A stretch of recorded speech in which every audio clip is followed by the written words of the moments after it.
এটা কাদের বাড়ি শাহিন? হে, এটা আমাদেরই বাড়ি। তোমাদের বাড়ি তো এইভাবে বাড়ি থেকে তালা মারা কেন? তোমার আব্বা মা নেই বাড়িতে? না, মমডেড এখানে থাকে না তো, ওরা কলকাতা বাড়িতে থাকে, আর আমিও হোস্টেলে থাকি, মাঝে মধ্যে এখানে আসি। তাহলে আমাকে এখানে নিয়ে আসলে কেন? তোমার আব্বু মায়ের কাছে নিয়ে যেতে।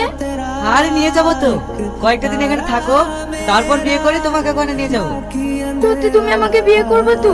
আমি কিন্তু তোমার উপর ভরসা করে বাড়ি থেকে পালিয়ে এসেছি। বিয়ে করবো না তুই এমনি এমনি ভালোবাসছি নাকি? চলো ভিতরে চলো। শাহিন, কি হলো? রাতের বেলা আবার অচেনা জায়গা, আমার কিন্তু ভীষণ ভয় ভয় লাগছে। আরে কোনো ভয় নাই, আমি আছি না, চলো।